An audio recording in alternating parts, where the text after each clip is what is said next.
What's up, guys? We're back. It's me. It's David.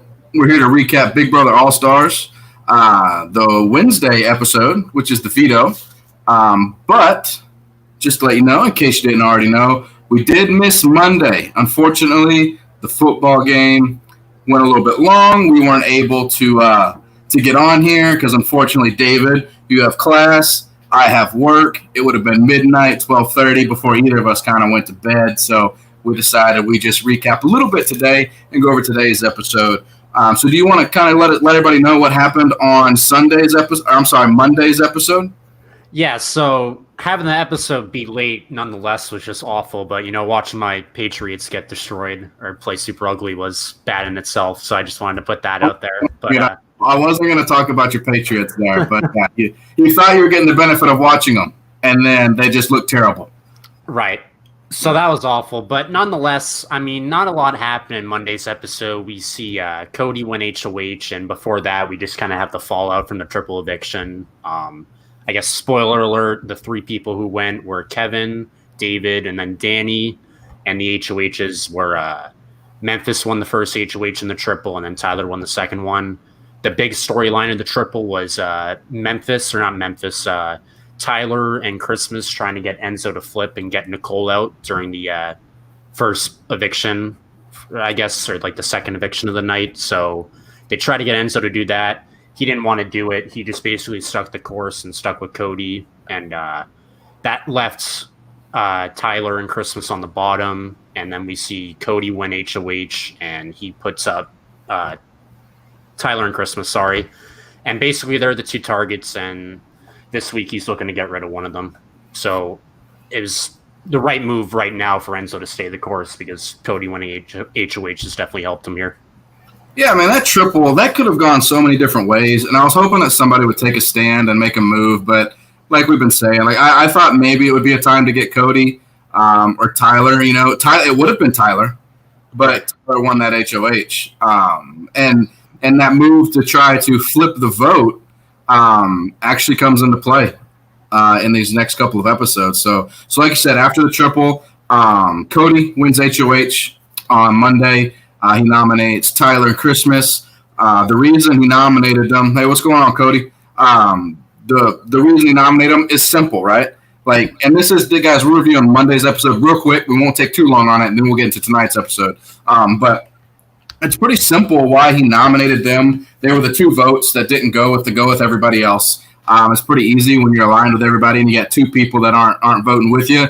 That's who your nominees are going to be. It's really no surprise. I felt like Christmas looked like she was a little bit surprised when she got nominated. And I was just like, what? Right. How could you have not seen that coming? And we see this kind of unfold in the episode as it progresses tonight. But Christmas, the person who had a fit earlier in the season about not bringing personal feelings into the game, is suddenly the person who takes everything personal. So I just have to laugh at that. But essentially, Tyler and Christmas are on the bottom based on trying to make a move. And it's really all because of Enzo. I mean, we kind of see him taking a lot of credit for that in the episode, and that's 100% justified. I mean, him not flipping has put them on the bottom, and it's not looking good for them.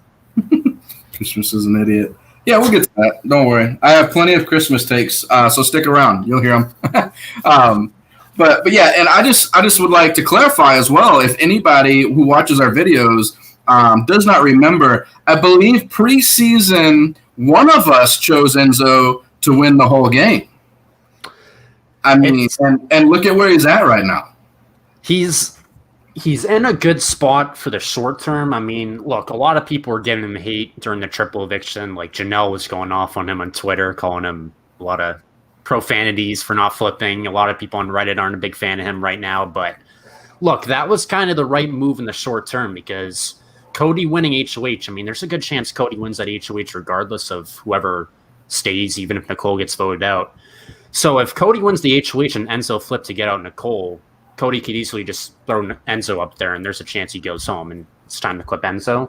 So it was the right move in the short term for Enzo to make, in my opinion. But as much as I love the guy, he's making the same mistakes as he did in BB12, where he's setting himself up to get far, but he's putting people in front of him who he's going to have a tough time beating in the end. I mean, we saw it in Season 12 with Hayden and Lane. this season he's got comp beasts like Memphis and Cody in front of him. And I feel like he thinks he can win against Cody. And I think he's going to have a tough time talking to jury over and getting 5 votes. So I agree with Chuck. I think it's really Cody's game to lose. But, we're going to see another deep run from Enzo here. But I don't know if he can get the 500K. Yeah, so that's kind of, we're just briefly just going over the Monday episode. That's what happened. Cody won, HOH nominated Tyler and Christmas. So the first thing we see in this episode is Memphis makes it pretty clear that he wants Tyler out. That's his target. And as much as we don't like Memphis, like, he's playing a good game in the house. He's playing a good game. And when he sets his sights on a target, typically that person goes home. Now, he struggled. His kryptonite now was David. He targeted him, first week, and David got all the way to 8, right? So that's the only time. But any other time, Memphis says, I want them to go home. They go home.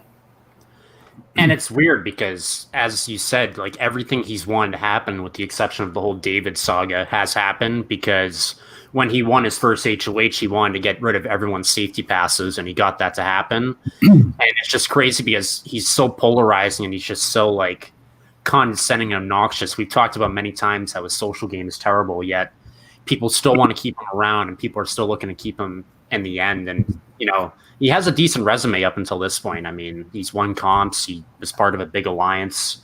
Multiple. Right. Whether he started the alliance or not is whatever. I mean, we all know that was from pre-gaming, but, he's put himself in a good spot.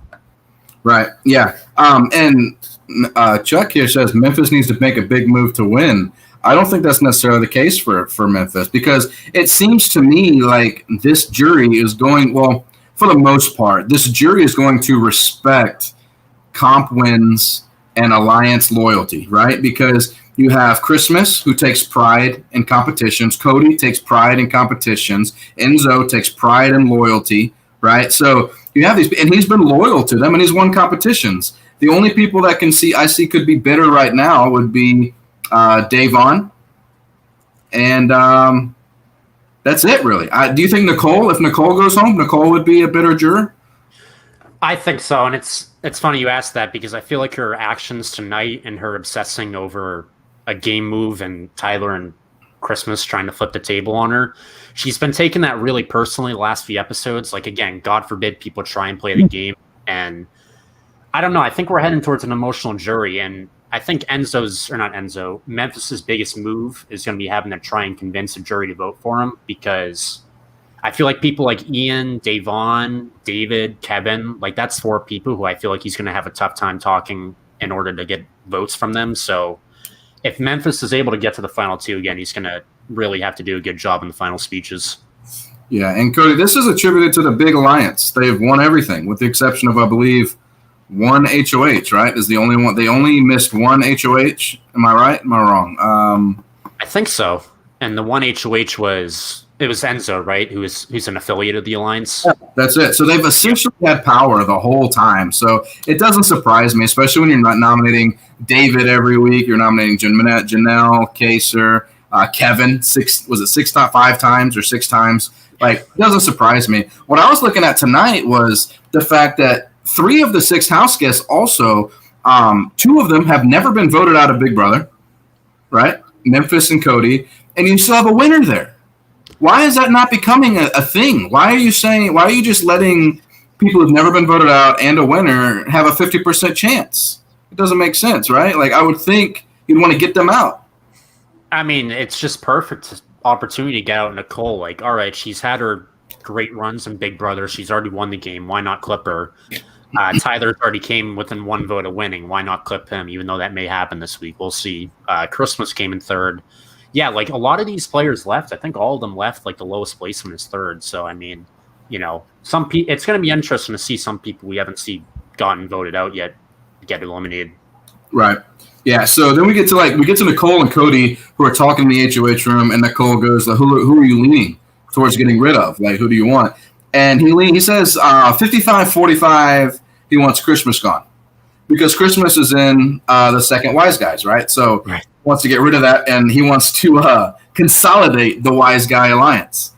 So 55-45, and then but Tyler's out there, and I would think game wise, who cares what Christmas is doing and what alliance she's in? You've got this beast in Tyler who's just sitting there ready for the picking. Like I would say 80-20. Get Tyler out of it. And who do you think's going to have a better job winning over a jury, Tyler or Christmas? I mean, it seems like a slam dunk Tyler. And honestly, Christmas, she's rubbed everyone the wrong way who's in jury, so keep her in. And Cody's been talking about keeping Tyler around as a shield, and I feel like, this is kind of the point in the game where you see kind of the shields getting cut loose, and when you have Tyler on the block, I would just take the shot at him for sure because he's just such a good player. Yeah, I mean, if it's Tyler or Christmas that's on the block, it's no doubt I'm trying to get rid of Tyler. Christmas is terrible. Like, she's not good at this game. You know exactly where she stands every time because when something doesn't go her way, she has some snarky remark, some passive-aggressive things she says. Like, what was it last week when she wasn't picked for veto? She stormed out and said, she's like, call me on Thursday or something like that. I'll see you at the back door on Thursday, or if not, I'll be in my room. Like, that's not good gameplay, and that makes me just say, all right, I'll keep you around because you're terrible, and you're not going to win anybody over with that attitude. And Memphis is really the only one who recognizes this. He kind of wants to keep Christmas because, I mean, he's right in this. I feel like Christmas is really one of the only people he could beat in the end, so he's really leading the force to try and push to get Tyler out of this game, as we'll see later on. Right, and so Christmas and Tyler have a discussion. They're talking about the votes, and Christmas goes to Christmas's DR. And now we're what weekend? We're week 8 or 9 in, and Christmas says, now it's time to play for me, basically. Now it's time. Like, I didn't realize for 7, 8, 9 weeks that you were playing for somebody else. Like, I understand you're in an alliance, but you've done everything for everybody else in this game. Why change now, right? Every time she's won something, she said, I'm doing this for the alliance. Now she's doing it for herself, I guess. She's wisened up a little bit. Baby steps. I mean, the whole course through BB19, she was playing for Paul and Josh, and now she's, realizing at Final 6 to play for herself. So, kudos.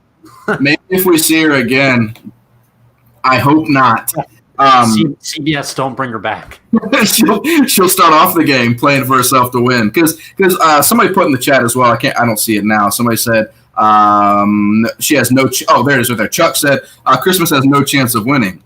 He's right. She doesn't really have a chance to win because she's done everything for everybody else, but she can't really claim any moves that she's made.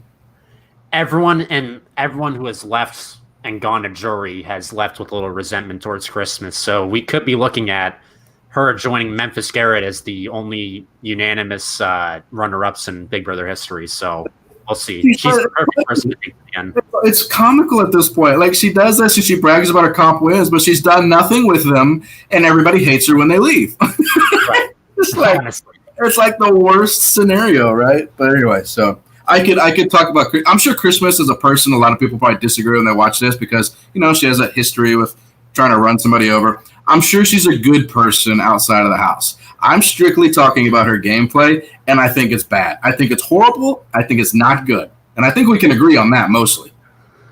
Right. I mean, everyone, it's just so crazy. I mean, we saw Danny at the triple eviction as she was leaving. She's like, this is so personal, and Christmas is like alienating her as she's running the DR. Like, I know who I'm voting for. Guess what? It's you, Danny. Like, do you know what jury management is? Honestly. So we go to Nicole, and we're going to see a trend here. This is Enzo's episode. Like, they framed everything in this episode around Enzo, which, my stance on Enzo. You put him on my TV screen, leave him on my TV screen, and let me enjoy. Let me feel like an hour is 10 minutes. That's how much I enjoy watching Enzo. But so Enzo and Nicole are talking, and he realizes that he's got to kind of save face with everybody. Like, he's got to save face with Tyler on Christmas. He's got to save face with Nicole, letting him know he's still with her. And he basically tells her how they tried to get him to flip on the triple eviction. He's talking to Nicole. And after that, there's not really a lot in that conversation, more so, just, hey, they tried to get me to, Enzo, they tried to get me to flip. Yeah. Like, and then he goes to DR, and he says, this is meow, meow smooth right here. Right? That means Enzo's feeling himself right now. Like, he feels like he's in a great spot.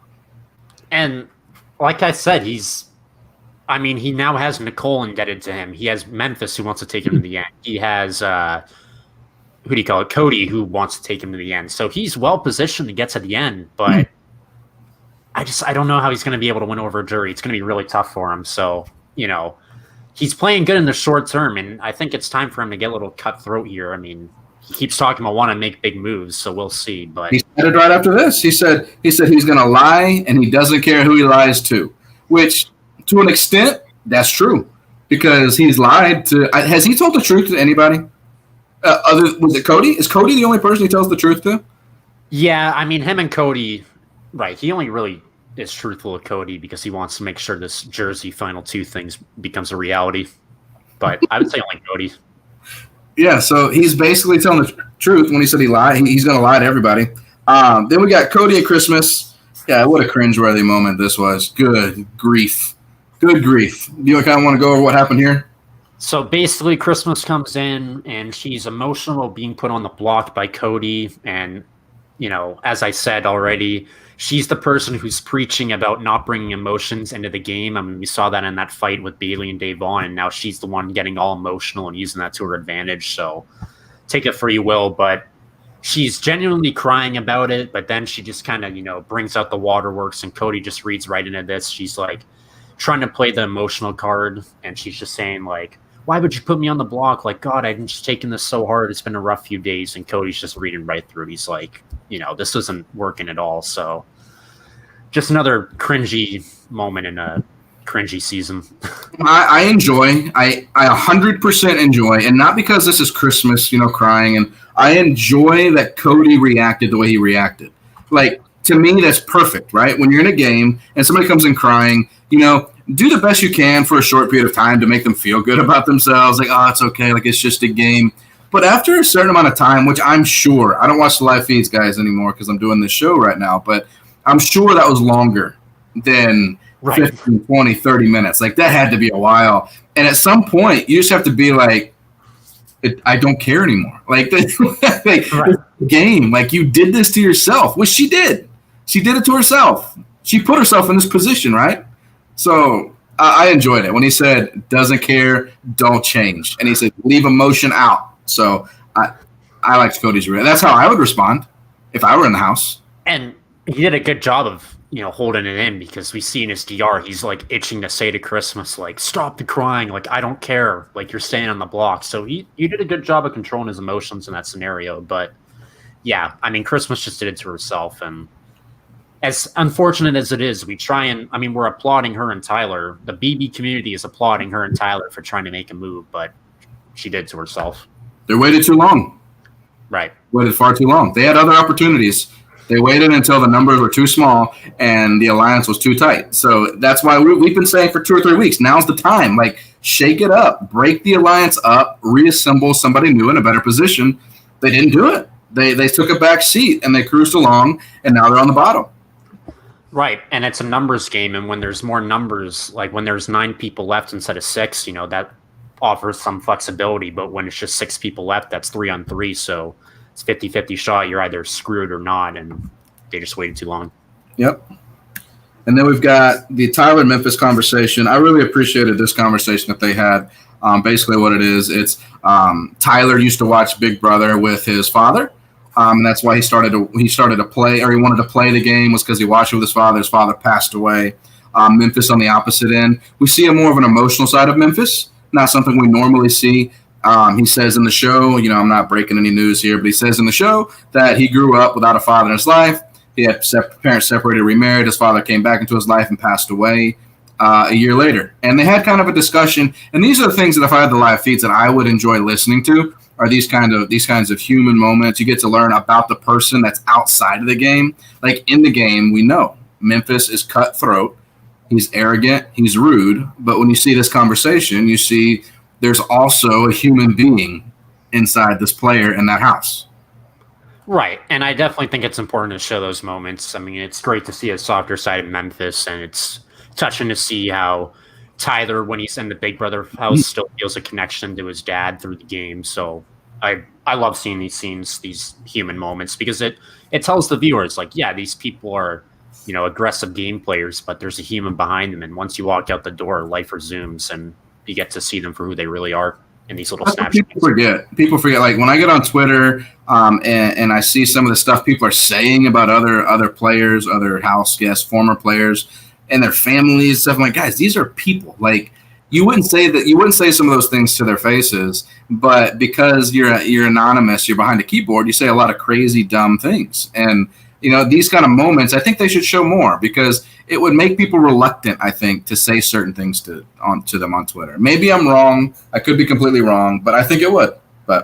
And I mean, people are leaving like 1-star reviews on Memphis's restaurants, and they're like leaving hate comments because of the way he acts on Big Brother. It's really disturbing. We're getting into something we don't need to get into, but why? It's just you don't have to. If you don't agree with something somebody says and they own a business, you don't have to go to the business. You don't also have to ruin their business, right? Like that's something you don't agree with, but that's something that we don't need to get into all that. We're just going to focus on the gameplay. Otherwise, I'll go on a 30-minute tangent about things. About cancel culture. Yeah. So then we got Memphis and Christmas are having a conversation, but I'd like to point out that Christmas is sitting on the couch and she does this number, and Memphis is walking by and does not want to come to that. I mean, did you catch that too? Where he's like, I don't want to come over here. And they pan to a completely new scene to where he's walking over. Right, because that was bad editing on CBS's part, because we see in that first frame Memphis completely walk out of the shot, and the second frame is completely different. But yeah, just not a good look for Christmas when her number one Memphis is, just leaving her out to dry. If Memphis can't do anything for you, it's not good. And then I know there's only 6, so the options are very limited. She tells Memphis, she goes, what about renoms? Are we going to renom Cody? She chooses like one of the 2 people that she could choose. So I guess the only other person she could have said that would have been acceptable would have been Enzo, right? Like if she says Cody or Memphis, I'm sorry, Cody or Nicole and Memphis or Enzo. Nicole, Memphis, or Enzo could have been the renoms. I'm sorry, I meant Nicole. I apologize. Nicole would have been the only name. Nicole is the only name she could have said. So I guess I just laughed when she said it because Memphis's reaction was just like, oh, yeah, I don't know. But really, he's like, hell no. He's not going to go up. Like, it's gonna stay the same. Right, which, obviously Memphis should really be hoping that the noms stay the same in this situation, because we cut to a cocky DR session where he's like, there's no way I'm being that replacement nomination, when, if you think about it, Cody's going to want to protect his 2 final 2s and Enzo and Nicole, which he values more over Memphis. So Memphis would probably be the renom in that situation, and Christmas kind of catches on to that, but I think Memphis was somewhat oblivious to that.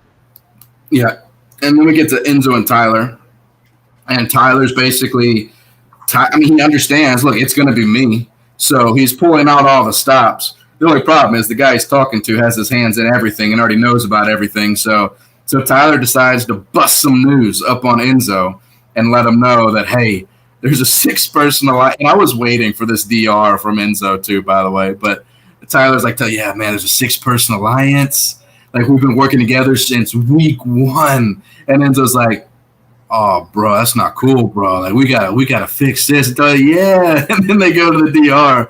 And Enzo's like, man, I already knew this. I was just like, yeah. Tyler threw in a little lie there saying that Cody came up to Tyler and wanted him to target Enzo at the triple, and Enzo just reads right through that. And he's like, I don't really care. And then we get that flashback scene where Cody tells him about that earlier in the season. And frankly, Enzo, he just doesn't care, which is honestly kind of weird and surprising. And that's something I feel like you'd only seen in All-Star season, because, if someone came to me and said, like we saw it last season in BB21 with Sam, when they made Undeniable at the beginning of the game, and then they told him he wasn't part of Grateful, and he's just like, what am I doing? Like, what's the end game here? But Enzo doesn't care, so, is what it is. But Tyler's not really breaking any new news to Enzo. And that's it, yeah.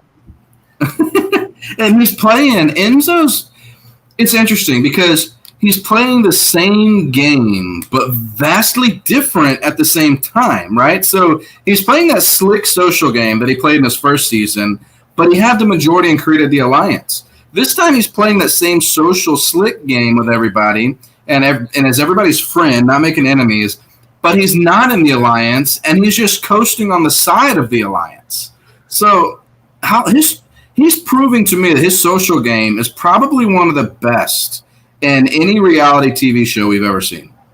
It's his social game. He can't win a competition really to save his life, but he'll be your friend, and he'll think you're his number one.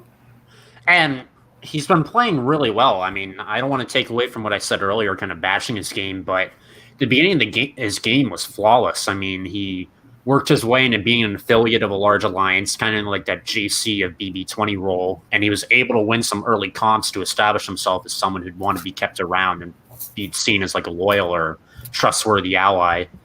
And, he's kind of laid low. I mean, as you said, coasted. He's worked in his social game, and I mean, it's setting himself up well, but it's going to come down to him needing to win comps again when he absolutely has to. And we saw in BB12, as much as we love you, Meow Meow, you weren't good at that. So, it's going to be kind of an uphill battle in the game.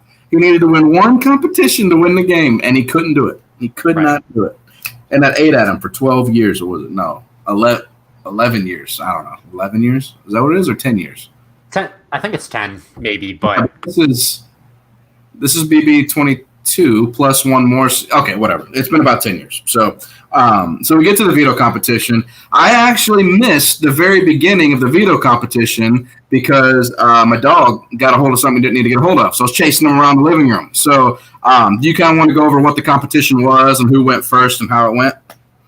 Yeah, so basically this was your classic memory comp, and it was like baseball game themed, and you just basically had to put the pictures of the former house guests in order from beginning of the game, like tailgate phase to end of the game, and there was some like clues in the picture. I think Keisha had like a beer in her hand, and you could tell it was at the beginning in the pregame because it was full, and then at the end it was empty, so the picture of the full beer would go to the very left, and then the empty beer would go to the right, so you just had to kind of put it in order. Nicole went first, and they were editing her to kind of be struggling a lot. It seems to have taken her a while to do, and then doesn't take editing. Ouch. And then Memphis struggled with it as well at the beginning. Enzo was Enzo. I'll leave it at that. I came in on Memphis saying chronological, and I'm still not sure he knows exactly what that means. I'm pretty sure production told him, say, hey, make sure we got to get these things in chronological order, because I just don't think Memphis works that into his vocabulary on a daily basis. Well, and it was hilarious because he said chronological, and as soon as he hits the button, all but one of them are wrong. And that was so funny, honestly. Yeah. Yeah, so Enzo struggled after Memphis, and then Tyler struggled at first, and then obviously we get to Mr. Wonderful Cody, who seems to be doing flawlessly from the beginning of the comp, but it cuts that segment short. And we see Christmas at the end give it her best. So, everyone kind of seemed to really stink at this at the beginning. We're getting a lot of, like, when they first press the button, it seems like almost all of them are wrong, but some of them kind of got the hang of it as it went on. They all missed, well, not all, but most of them missed the same 3, 4, and 5. And right. And they all went to those immediately after they got it wrong, which I thought was a little suspicious. Like, I don't know if they had like a earpiece or production was telling them like, oh, it's those 3 you got wrong, because they all directly boosted to those. So that was weird to me, but they all got the hang of it eventually. Well, or most did. A couple of them didn't. So right. That's true. So the first time to be revealed was Christmas, and I'll admit she looked like she was working hard in it. When I saw her go, she was, like she said in the show, she was sprinting to the buzzer. She was sprinting to each board to move it around. She was doing the best she could to get the quickest time she could. Unfortunately, we know Christmas is not the smartest bowl, but her time she got was 12 minutes and 4 seconds. So we've got Enzo, who, if you guys watched the show, Enzo walked off the court. He couldn't get more than, I think he had 2 right, didn't he? 2? Something atrocious, and he was focusing on one of the pictures about the guy streaking in the back. He's like, yo, why is there a guy streaking in the back, yo? I'm like, okay, like, we know you're throwing it. He's like, I'm gunning for this veto. Like, I want to keep noms the same. Like, come on, Enzo. Like, don't lie to us, yo. You're throwing it, yo. That's it, yo. If you look at the innings, you see on 2 of them that the innings have they're in different innings. Like, so you have to get at least 2. Right. But he hit the buzzer. He was wrong. He said, "I'm out. I'm done. Get me out of here." So he just walked off. So he got the full 25. Yep. Tyler is the most shocking one. Tyler's a good competitor, and he timed out too. He got 25 minutes. Right. I mean, we saw him struggle at first, but for him to time out, that was shocking. Yep. Then we got Cody, who came in at 4:51 or 4:57? 4:57. Yeah, 4:57. Typical Cody. He's going to be right there in the top 2, top 3. You're usually going to see Cody up there. As dumb as he may be sometimes, he's still a good competitor, and I think when the competition kicks in, he's not as dumb. But we'll get to some stupid stuff he said today. But then we got Nicole, who I was actually surprised. She got 7 minutes and 11 seconds.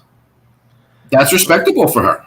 It's respectable, but she keeps complaining about not winning anything all season, and it's gonna have to wait for now. She only finished 2.5 minutes behind the winner. Right. So, and then we've got Memphis, who I didn't expect Memphis to win this. He finished with a minute of 8 minutes and 16 seconds. I didn't expect him. This isn't his kind of competition. It's not even close. He still put up a respectable number, but Cody ends up winning the power veto with 4 minutes and 51 seconds. So then we got Enzo and Christmas are talking to each other, and so do you want to take this conversation, Enzo and Christmas? So basically, they begin by talking about how. I mean, this is just probably all smoke coming from Enzo, but he's just saying, like, Cody's too good, yo. Like, yo, he's got 3 HOHs and 3 POVs under his belt, yo. Like, that's going to be hard to beat in the end. And then Christmas is just saying, like, she's very emotional because she doesn't feel like she did her best in the comp, and she's just saying, you got to keep me. Tyler's being way too shady. You got to get him out. And I can't put that in the chat, Dragon Monkey, but that's funny. I just took a look at that too, but I can't put that on the feed, but I do see it. Yeah, she's just basically saying to Enzo that they need to get out Tyler and keep her in the game because he's just being too shady and he's scrambling. And then obviously Enzo takes this information to Cody and says, "Yo, so much is going down there, yo. It's getting crazy down there, yo," which is the biggest lie all season. This season has been so boring. Nothing crazy has happened, yo, Enzo. But now basically that conversation they had is making Cody think that he should flip the target onto Tyler because he's scrambling a lot and causing too many waves. Which is where it should have been in the first place. It shouldn't have been. We've already established that. So Enzo's, he's in the game. He knows. But, yeah, so they have that conversation. And then we go, this must be a Wednesday thing. This Cody thing. Last week it was, what state are you from? What do you call, like a Floridian, Carolinian, a New Yorker, and he didn't know a Texan. He thought a Texan was an animal. Today, he didn't know what an in-law meant, why it was called in-laws. Like, that can't be for real, can it? I mean, I hope not. Like, I guess this isn't divulging too much in the feeds, but I saw this on Reddit that maybe he, like, plays dumb. I think he said he, like, tries to intentionally play dumb to, like... He's really good at it. He's a great actor. Isn't he trying to be an actor?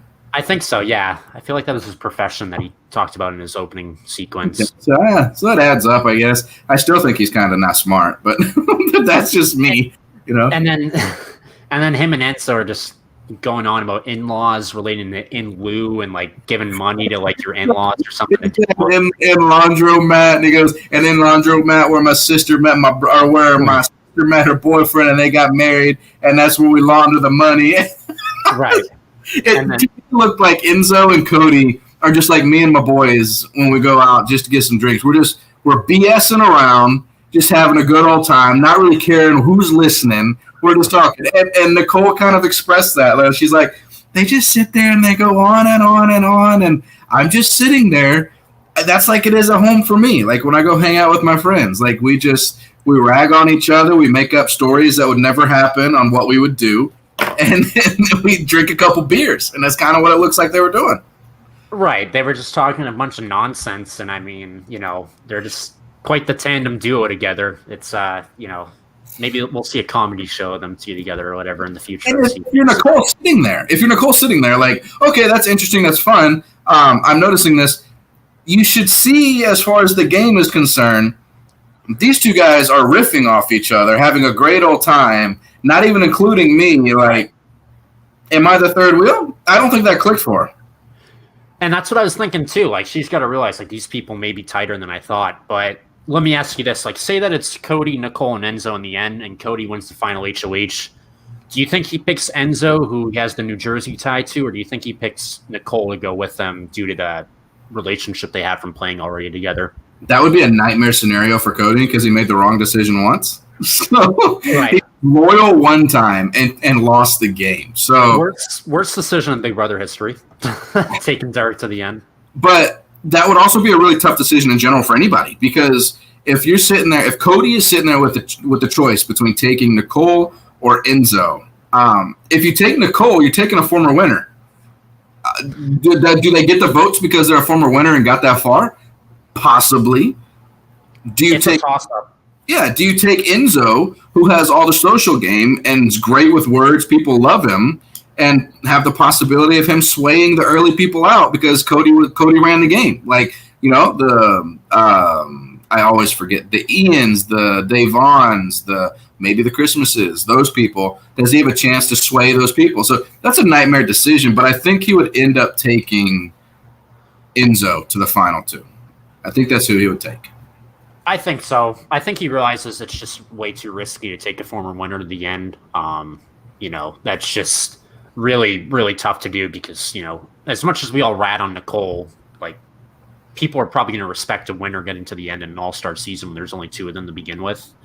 And the one thing Cody does have going for him so far is it seems like, with the exception of Kevin, he hasn't really made anyone bitter in the jury, so honestly, it's not out of the realm to say he could win against anyone else left in this game, but if he takes Enzo, I feel like it'd be very easier for him to win, get the majority of the votes. Yeah, well, if it's Cody Enzo, we can go through the votes real quick, the votes that we have now. So we have Ian, right? Right. I think Ian would vote for Enzo. I think. I mean, and we have Davon. Davon would probably vote for Enzo. Danielle is not voting for Cody. She's got slided by Cody big time. I mean, I feel like, so I can see Ian and Enzo, or Ian and Davon voting for Enzo, but the thing that kind of struck me when Ian got voted out is he was pleased about the fact that he got voted out by good players and Cody and something and like others. So maybe he could respect that and flip his vote to Cody, but really, the X factor here is going to be Kevin because he left with a lot of sour grapes towards Cody, so he could have the potential to tank the jury in favor of whoever Cody's sitting next to. So there's a scenario, and I'm not just saying this. I don't want to be radical or anything like that, but there's a scenario where Davon only wanted to work and vote for people that look like her. There's a chance that voting block is 3 people strong. So if you have the vote for one of them, you only need one more vote, right? Because there's going to be 7 jurors. That's that's David, Kevin, and Davon. 9 jurors, but so you would only need 2 because they started at 11. Oh, okay, right. So they would need 2. So you've got 3 votes right there. So you'd only need 2. I mean, just win one of their votes, and you're looking pretty. You're looking good because they have to sweep the rest. So I don't know, but that could be a situation that happens. I don't know. I'm just kind of saying. But anyway, back to Cody and his in-law situation. It's a real problem when you're in a room with Enzo, Nicole, and Cody, and Nicole seems to be the smartest one. Like, that seems like a real issue, right? Like, when you have to explain what an in-law is to you guys, Enzo knew what it was, but when you have to explain an in-law to Cody and you're Nicole, Cody, listen, just read a book, my man. Just read a book. That's all you need to do. But yeah, so one of the last things we see is Tyler and Cody. Tyler's working it still trying to get that veto to be used on him, which is never, ever, ever going to happen. Like, he nominated the 2 noms. He's no reason for him to veto them, right? Right, and he's just trying to convince Cody to boot out either Christmas or Memphis, whoever the replacement nom could be if he uses the veto on Tyler. One of them two, because Christmas, if she wins HOH, she's going to put up Cody and Nicole. If Memphis wins again, that would be his fourth HOH, and he's a comp beast down the line that they have to worry about. And Tyler, says the typical thing when you want to get the HOH to do what you want, like, I'm not coming after you next week. If I go, you're screwed, just, playing into that whole shield tactic. But, we get that DR of Cody weighing all options. But, we all kind of know what he's going to do at this point in the episode. It's kind of predictable with what he's going to do in the veto ceremony. So, as per usual, in the vetoes, this time they didn't even ask them to, or maybe they did, they just didn't show it. Cody just said they didn't want to waste the airtime. Cody just said, I'm not using the veto. They go to Christmas's DR, and Christmas says she feels safe, which I don't know why anybody ever says that. That you should be punished in Big Brother on the block. Penalty vote. If you're on the blog on Thursday and say, I feel safe, I'm good, production should tally that up and you get a punishment if you stay. Like, you should be punished for that kind of comfortability. But anyway, and it goes to, and you might know, you know the reference I'm probably going to make here. It is Christmas's son's birthday on Thursday. So is there a possibility we have a rock star situation where Christmas gets voted out on her son's birthday? Like, can that be an issue? God, I hope it is. I hope we have a birthday part 2. You voted me out on my son's birthday? That's not loyal at all. That's what I hope. Yeah, and then Memphis would have his second birthday incident when it was Keith's birthday. And Tyler. Yeah. Oh, yeah. And this is just too much. They have to vote out Christmas now. Like, there's really no choice. Like, if I'm Memphis sitting in that house and I know it's Christmas' son's birthday, I'm thinking back to my season. I'm going, Big Brother 10, we had this situation with the birthday cake. Now we got to have another one. Like, we can't leave this house without having a birthday situation. That would make me kind of, not stand Christmas, but I kind of like that if she left right before she left the house. She's just like super bitter, and she's like, you guys voted me out on my son's birthday, and she just like slams the door, and we cut to seeing Tyler and Memphis just have like these flashbacks in their eyes, like, not again, like, not this birthday party incident again. That'd be fun. This is something that just popped into my head because it was a complaint that I had from Thursday when they're doing the triple eviction. We're going a little bit out of order here, but what happened to them not being able to talk during the eviction and the vote? Like, Tyler and Enzo in the little hallway. So you walk in the one door, then the DR. It used to be you can't talk. You come in, you go out. That's it. No talking. Now they're sitting there having a 10-second conversation about, I just voted for this person. You got to vote for this person. Like, did that not used to be a thing? I feel like it used to be a rule at the eviction, no communication. Right, and they've let Tyler get away with this a couple times because the very first vote out of season 20, he said to Caitlyn in that hallway, vote out Steve, when she was thinking about voting out Sam, and she flipped on Faute there. So he got away with saying vote out Steve, I believe. So maybe it's because he's production's pet, but they keep letting Tyler get away with, trying to influence the game.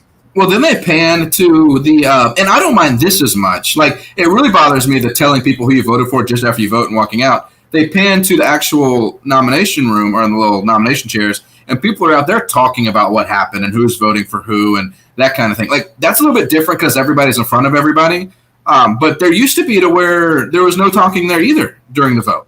And then once the votes were cast, the eviction happened. Then you go back to talking. Right? Am I misunderstanding that? That's how the game used to be, right?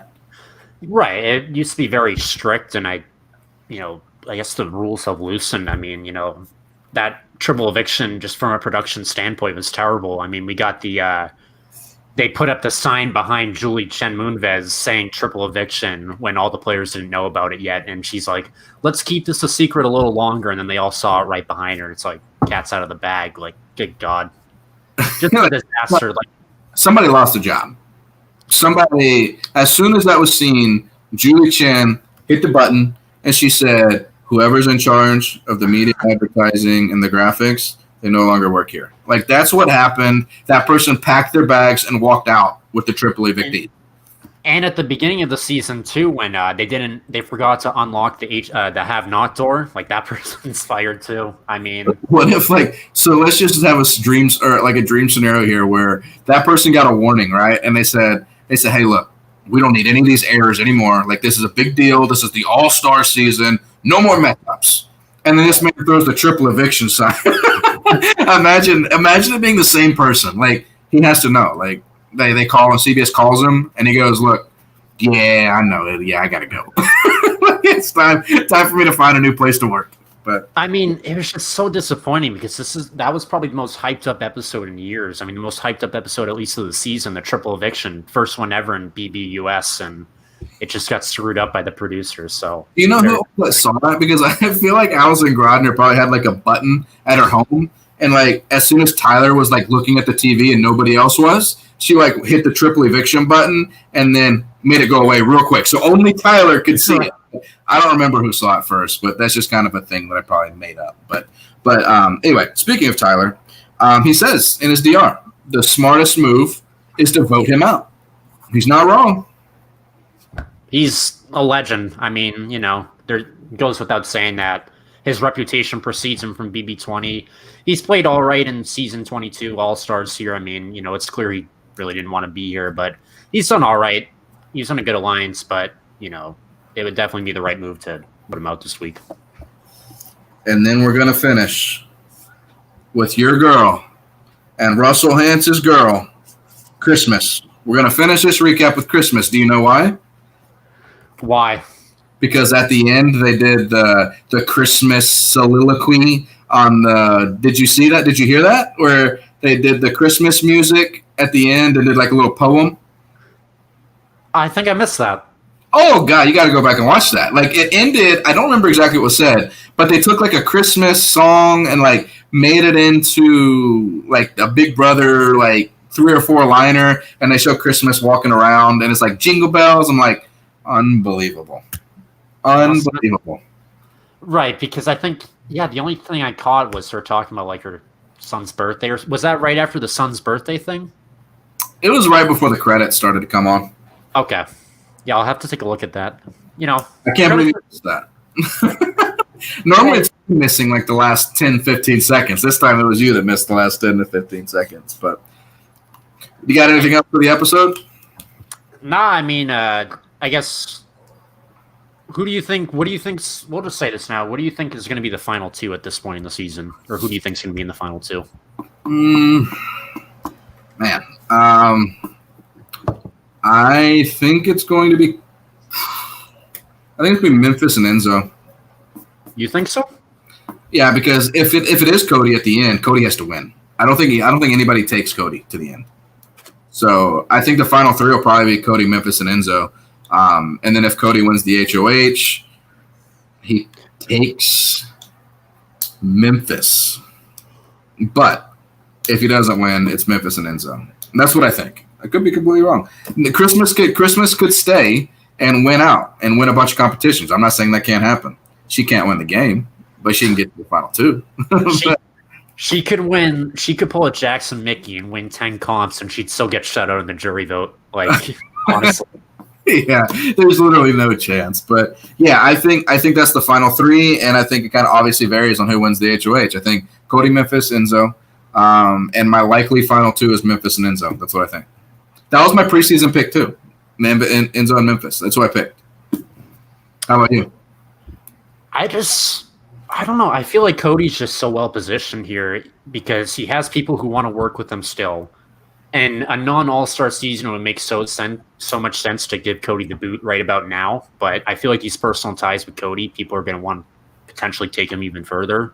And even if they don't, he's shown he has the, mental and physical chops to win out some clutch comps. So I feel like we could be looking at a Cody Enzo or Cody Memphis final. If I had to choose one of those combos, I'm going to say probably Cody and Enzo. And I feel like in a jury vote, Cody would probably win 6-3 or 5-4, but it'd be tight. Yeah, the thing is, though, is with Cody, like, people know Cody's playing a good game. They know it. There's no hiding that. Cody's playing probably the best game, socially wise, competition wise, in this season. they're smart. These guys are cutthroat, right? Like you have Enzo, who will cut your throat to get to the end. Memphis has no problem cutting your throat to get to the end. Christmas, as much as I don't like the way she plays, I think she would be able to look at it and go, Cody beats everybody if he gets to the end. I need to vote out Cody. I just think so many people if they get to the final three and win the HOH, Cody's gone. I think Cody has to win his way in to the final two. I don't think anybody takes Cody. That's fair. I feel like I would hope Enzo would wisen up and not take Cody to the final two, but I feel like Enzo's just so blinded by the whole New Jersey thing, but who knows? I feel like Enzo's smart enough. Likes the New Jersey Alliance better than 500K, though? Do you think that blinds him?